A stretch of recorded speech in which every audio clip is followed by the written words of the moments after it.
नमस्कार। शुरुआत करते हैं बड़ी खबर के साथ। ढिलाई से कैसे जीतेंगे लड़ाई, ये सवाल बार बार न्यूज़ 18 इसलिए कर रहा है क्योंकि लगभग 2 साल हो गए कोरोना के खिलाफ चल रही इस जंग को देश के साथ साथ हमें भी लड़ते हुए। लेकिन कुछ लोगों को अभी तक वो ज्ञान प्राप्त नहीं हुआ है जिसकी ज़रूरत है। तीसरी लहर आने के संकेत मिल चुके हैं, लेकिन लोगों ने मास्क लगाना तक मुनासिब नहीं समझा है। पहले आप ये कुछ तस्वीरें देख लीजिए, फिर सीधा चलेंगे अपने सहयोगियों के पास जो ताज़ा हाल दिखाएंगे कि कैसे लोग लापरवाही बरत रहे हैं।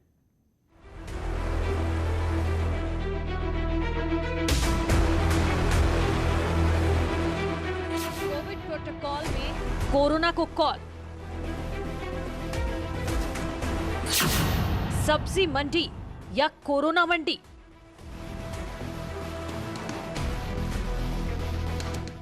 काशी में दुकानों पर बट रहा कोरोना। नवाबों के शहर में कैसी लापरवाही।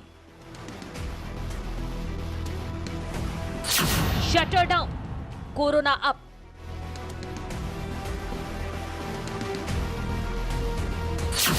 जीत का जश्न, कोरोना को दावत।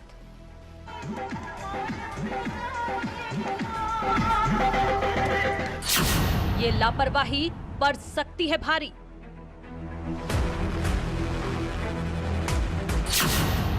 ऐसे कोरोना करियर को कौन समझाएगा?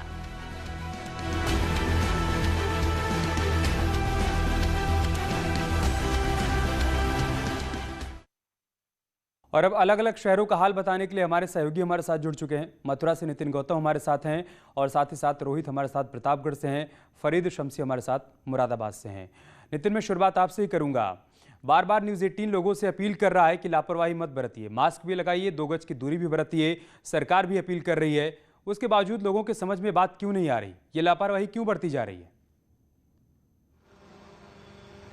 देखिए, अगर हम बात करी जाए तो लोगों की लापरवाही को देखकर ये कहा जा सकता है कि लोग जो है उनको इस बात का खौफ नहीं है कि कोरोना कितना जानलेवा है, और उसी का परिणाम है कि आप देख सकते हैं कि रात के 9 बज रहे हैं, लेकिन कान्हा की नगरी में कहीं नहीं लग रहा कि नाइट कर्फ्यू है। सड़कों पर तमाम वाहन आ रहे हैं, जा रहे हैं, और मैं अगर सच्चाई बयां करूं तो आप इस बात को मानिएगा कि शहर में जब मैं निकल कर आया तो मुझको अभी भी कई जगह पर सब्जी बिकते हुई दिखी, तो कहीं आम खरीदते हुए लोग दिखाई दिए हैं। तो कहा जा सकता है कि लोग सवेरे 7 बजे से खरीदने की जो उनकी आदत है और रात तक उनको खरीदने की जो लत लगी हुई है, उसी के चलते लोग लगातार सड़कों पर लगे हुए हैं। पुलिस सख्ती बरतती है, लेकिन उसका परिणाम ये होता है कि जब पुलिस टोकती है तभी वो एक मेडिकल का पर्चा मोबाइल में दिखा देते हैं कि हम दवाई लेने जा रहे हैं, कोई कहता है दूध लेने जा रहे हैं। तो लगातार जो है पुलिस सख्ती बरते हुए, लेकिन उसके बावजूद भी लोग मानने को तैयार नहीं है, लोगों में खौफ नहीं है। जबकि आए दिन ऐसी तस्वीरें आती हैं, अस्पतालों की जो तस्वीरें निकल कर आती है, उसके बाद लोगों में खौफ होना चाहिए था, लेकिन लोगों में खौफ नहीं है। और ऐसा लगता है कि लोगों ने सारी चीज़ जो है भगवान भरोसे छोड़ दी है। जी, प्रतापगढ़ का क्या हाल है वो भी जान लेते हैं। वहाँ से रोहित हमारे साथ हैं। रोहित, क्या हालात हैं वहाँ पर? क्या लोग वहाँ पर कोविड गाइडलाइंस का पालन कर रहे हैं, या फिर जैसा अलग अलग शहरों से तस्वीरें सामने आ रही हैं, लोगों को लग रहा है कोई ज़रूरी नहीं है मास्क लगाना, कोई ज़रूरत नहीं है 2 गज की दूरी का ख्याल रखना? यही हाल वहाँ भी है? जी बिल्कुल, अपने दर्शकों को बताना चाहेंगे जिस तरीके से लगातार जो है प्रतापगढ़ में कोरोना जो है बढ़ रहा है, कहीं ना कहीं जो है लोग जो है वो निरंतर जो है लापरवाह जो है दिखाई पड़ रहे हैं।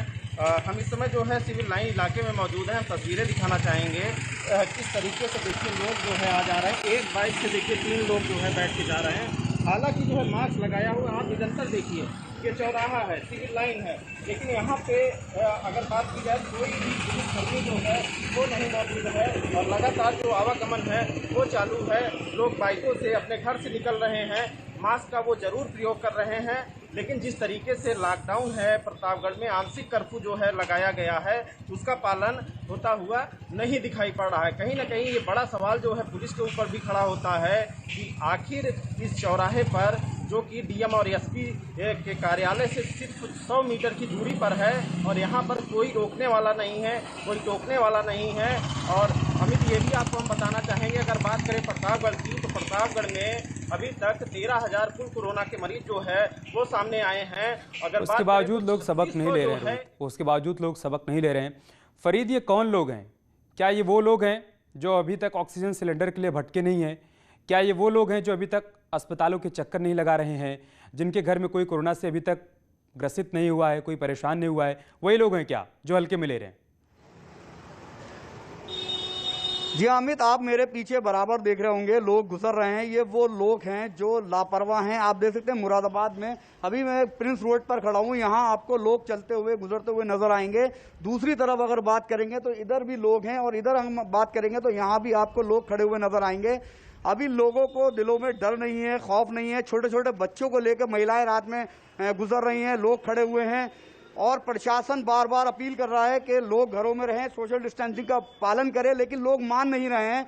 जो 21 दिन की लड़ाई प्रधानमंत्री ने शुरू की थी कोरोना वायरस के खात्मे के लिए, उस लड़ाई को लड़ते लड़ते आज देश 15 महीने हो गए हैं, लेकिन इन लापरवाह लोगों की वजह से अभी तक देश इस लड़ाई को नहीं जीत पाया है। जी अमित। ठीक है, बहुत हैरान करती हैं तस्वीरें और ये समझ में नहीं आता है कि लोग ये बात क्यों नहीं समझ पा रहे हैं कि सारी चिंताएं उन्हीं के लिए हैं। अगर वो परेशान होंगे तो उनके घर वाले परेशान होंगे और इस तरीके से संक्रमण का खतरा बढ़ता चला जाएगा। बस इस वजह से सरकार भी चिंतित है, न्यूज़ 18 भी चिंतित है, उसके बावजूद लोग लापरवाही कर रहे हैं। नितिन, क्या इस बार पुलिस और प्रशासन की तरफ से भी ढिलाई और लापरवाही देखने को मिल रही है? क्या पुलिस वालों को भी लग रहा है कि ठीक है, हमने लोगों को समझा दिया, कह दिया, उसके बाद लोग नहीं मान रहे तो हम क्या करें? नहीं, देखिए अमित, अगर बात करी जाए तो पुलिस जो है इस बार जो लॉकडाउन है उसका कड़ाई से जो पालन इसलिए कराती नजर नहीं आ रही है।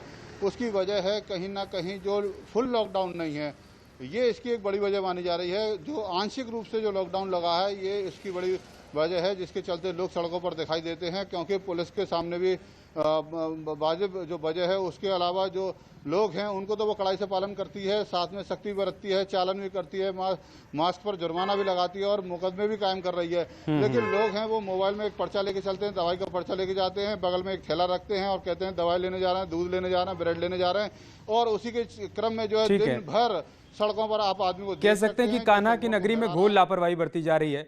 लेकिन प्रभु राम की नगरी में कैसे हालात हैं वो भी जान लेते हैं। निमिष वहां से हमारे साथ जुड़ चुके हैं। निमिष, वहां पर कैसे हालात हैं? जी मैं आपको बता दूं कि यहाँ पर भी जिस तरीके की हालात हैं, लोग बड़ी संख्या में सड़कों पर निकल रहे हैं, टहलने जा रहे हैं और साथ ही यहाँ पर लॉकडाउन पे जितने भी जो नियम हैं, हालांकि मंदिरों के पट बंद हैं, तमाम और रिस्ट्रिक्शन लागू हैं, लेकिन बावजूद उसके जो स्थानीय लोग हैं उनकी घोर लापरवाही है। सड़कों पर लगातार निकल रहे हैं, अपने घरों से निकल रहे हैं और जाहिर सी बात है कि प्रशासनिक तैयारियां भी उतनी पर्याप्त नहीं है, या यूँ कहा जाए कि प्रशासन की सख्ती के बावजूद लोग अपने घरों से निकल रहे हैं। घोर लापरवाही जिसको कह सकते हैं, क्योंकि जिस तरीके से संक्रमण मैन टू मैन फैल रहा है लगातार हर जगह, चाहे वो अयोध्या की बात हो, चाहे काशी की बात हो, चाहे मथुरा की बात, चाहे जहाँ की बात हो अमित, लेकिन जो संक्रमण का दौर है वो बहुत बेहद है। हर जगह पे बड़ी संख्या में संक्रमित हो रहे हैं, बावजूद उसके जो स्थानीय लोग हैं वो सजग नहीं हो रहे हैं। बिल्कुल ये कहेंगे प्रशासन भी इसको सफल कराने में जो पुलिस का रोल है हम इन तस्वीरों को दिखा भी रहे हैं निमिष, कि लोग भी समझे कि उनकी तरफ से जो लापरवाही बरती जा रही है वो कितना भारी पड़ सकती है और प्रशासन भी चेत जाए कि सिर्फ खाना पूर्ति करने से काम नहीं चलेगा। बहुत शुक्रिया आप सभी का हमारे साथ जुड़ने के लिए और तमाम जानकारी हम तक पहुंचाने के लिए। इस बीच इटावा से एक बड़ी खबर आ रही है, जहां पर लॉयन सफारी में कोरोना की एंट्री हो गई है। सफारी की एक शेरनी कोरोना संक्रमित पाई गई है। IVRI बरेली ने संक्रमण की पुष्टि कर दी है। सफारी के 8 शेरों के सैंपल टेस्ट के लिए भेजे गए थे। 2 शेरनियों की तबीयत खराब हुई है। ये बड़ी खबर हम आपको इटावा से बता रहे हैं, जहां पर कोरोना ने लॉयन सफारी में दस्तक दे दी है। सफारी की एक शेरनी कोरोना संक्रमित है। IVRI बरेली ने संक्रमण की पुष्टि भी कर दी है। दरअसल सफारी के 8 शेरों के सैंपल टेस्ट के लिए भेजे गए थे। अब वो रिपोर्ट आ गई है। एक शेरनी में संक्रमण की पुष्टि हुई है और 2 शेरनियों की तबीयत खराब बताई जा रही है।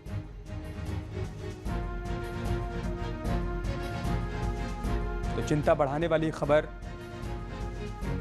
इटावा से आई है और वहीं से हमारे सहयोगी दिनेश शाक्य हमारे साथ जुड़ चुके हैं। दिनेश, क्या जानकारी इस खबर के बारे में आपके पास? कोरोना संक्रमण का जो असर इंसानों के ऊपर हो रहा था, अब ऐसा प्रतीत हो रहा है, जिस तरीके की खबरें इटावा सफारी से निकल करके सामने आ रही हैं, उसमें ऐसा कहा जा रहा है कि इटावा सफारी पार्क में कि लायन सफारी में जो शेर है उनमें से 2 को कोरोना संक्रमण का असर हुआ है, जिनका नाम गौरी और जेनिफर बताया गया है और इसी वजह से 8 शेरों का सैंपल लेकर के बरेली IVRI केंद्र भेजा गया है। एक के कोरोना संक्रमित होने की पुष्टि के बाद में अब इटावा सफारी प्रशासन में हड़कंप मचा हुआ है और इटावा सफारी प्रशासन ये समझ नहीं पा रहा है कि ये संक्रमण आखिरकार यहाँ कैसे पहुंचा हुआ है। हालांकि पिछले दिनों हैदराबाद में 8 शेरों के कोरोना संक्रमित होने। बहुत शुक्रिया आपका हमारे साथ जुड़ने के लिए और जानकारी हम तक पहुंचाने के लिए।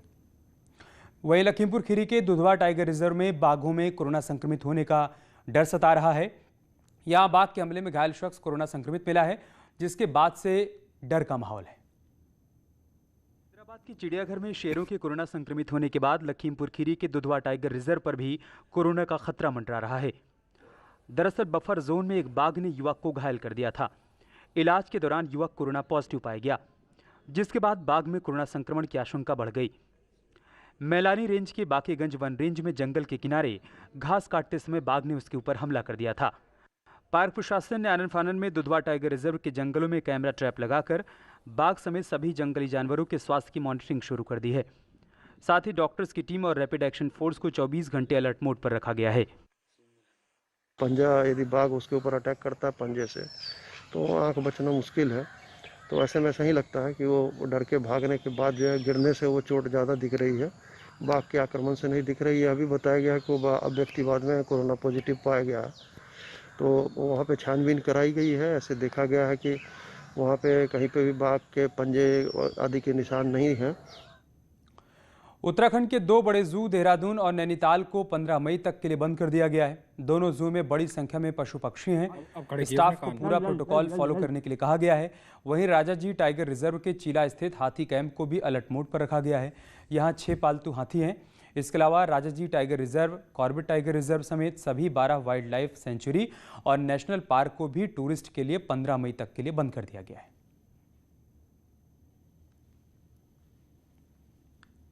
जारी किए गए भारत सरकार के, उस क्रम में सारे नेशनल पार्क, कंजर्वेशन रिजर्व्स को और सेंचुरी जितनी हैं उनको 15 मई तक के लिए पर्यटकों के लिए बंद कर दिया गया है। अग्रिम जो समीक्षा होगी 15 मई के बाद, उसके बाद ही देखा जाएगा कि इसके बाद क्या किया जाना है।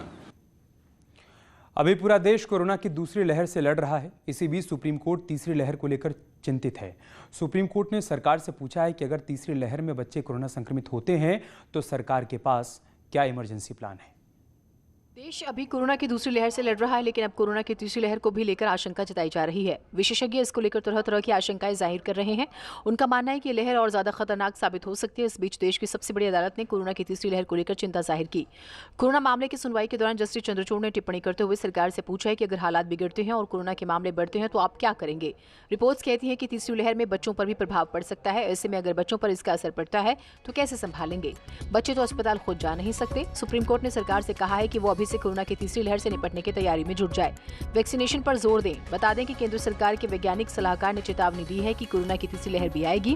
हालांकि ये कब आएगी इस बारे में पक्के तौर पर कुछ नहीं कहा जा सकता। कुछ लोग इसे सितंबर में आने की आशंका जता रहे हैं। गृह मंत्री और आरएलडी प्रमुख अजीत सिंह का कोरोना से निधन हो गया। वो 22 अप्रैल को कोरोना से संक्रमित हुए थे और गुरुग्राम के मेदांता अस्पताल में उनका इलाज चल रहा था। चौधरी अजीत सिंह के निधन से यूपी, खासतौर पर पश्चिमी यूपी में शोक की लहर है। बागपत की जनता और अजीत सिंह के साथ काम करने वाले लोग उन्हें याद कर रहे हैं, काफ़ी दुखी हो रहे हैं। वो किसान राजनीति में उनके योगदान को याद कर रहे हैं। लोगों का कहना है कि अजीत सिंह चाहे सत्ता में रहे हों या फिर विपक्ष में, उन्होंने हमेशा किसानों और मजदूरों के हितों की लड़ाई लड़ी है। पोस्ट ग्रेजुएट की थी, अमेरिका रहे, अमेरिका पढ़े। उनके परिवार में वे 4 बहन थी और 4 साहू के अकेले पुत्र थे। 4 साहू उन्होंने किसानों के लिए, उत्तर प्रदेश के किसान के लिए उसकी आवाज़ उठाई। यार रुक रहे छोटे से ब्रेक के लिए, जल्द लौटेंगे कुछ और खबरों के साथ। पश्चिम बंगाल में विधानसभा चुनाव के बाद बवाल थमता नजर नहीं आ रहा है। अब केंद्रीय विदेश राज्य मंत्री वी मुरलीधरन पर मेदिनीपुर में हमला किया गया। उनकी कार के शीशे तोड़ दिए गए। इस पूरी घटना का एक वीडियो अब सामने आया है। वी मुरलीधरन ने ट्विटर पर एक वीडियो शेयर किया है, जिसके कैप्शन में उन्होंने लिखा है, पश्चिमी मिदनापुर के दौरे के दौरान मेरी गाड़ी पर टीएमसी के गुंडों ने हमला किया, शीशे तोड़ दिए, मेरे पर्सनल स्टाफ पर हमला किया गया, मुझे अपना दौरा बीच में ही छोड़कर वापस आना पड़ा। केंद्रीय मंत्री वी मुरलीधरन की ओर से शेयर किए गए वीडियो में एक शख्स डंडे से उनकी कार पर हमला करता हुआ दिखाई भी दे रहा है। जैसे वो हमला करता है, केंद्रीय मंत्री की गाड़ी का ड्राइवर गाड़ी को वापस मोड़ने लगता है। जहां पर हमला किया गया है वहां पर टीएमसी के झंडे बैनर लगे हुए हैं। हमले के दौरान गाड़ी का शीशा टूट जाता है और डंडा अंदर आ जाता है।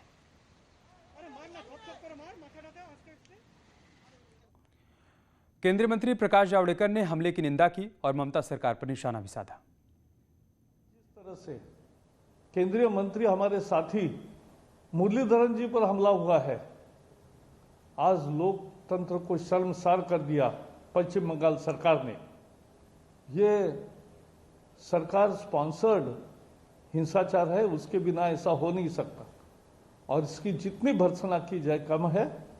हम इसकी भर्त्सना करते हैं और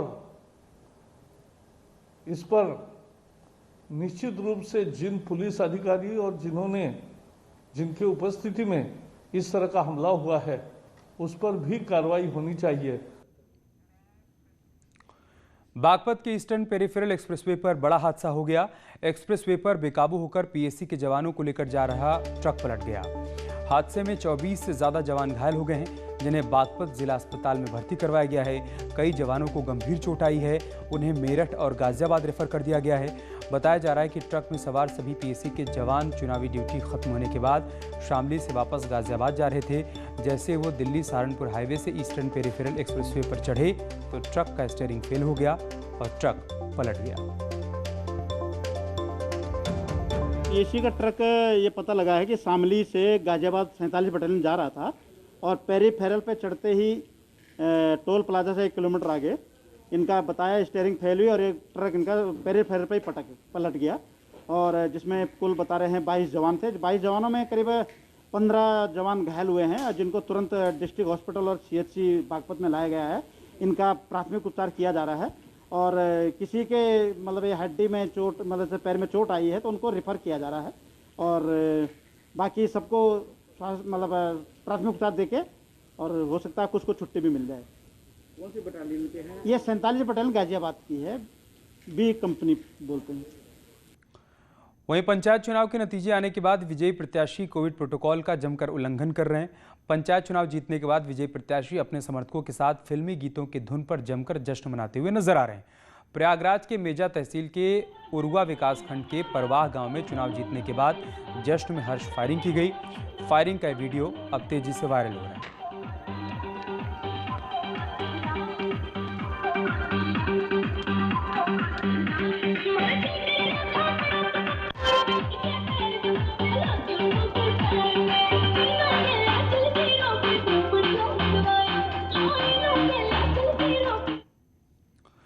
वहीं कोरोना के लगातार बढ़ते मामलों की वजह से ट्रेनों में सफर करने वाले यात्रियों की संख्या भी काफी कम हो गई है।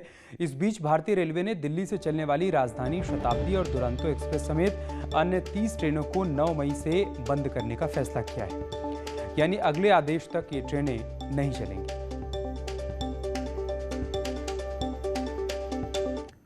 और चलिए इसके साथ इस बुलेटिन में इतना ही। खबरें जारी हैं, आप बने रहिए हमारे साथ। नमस्कार।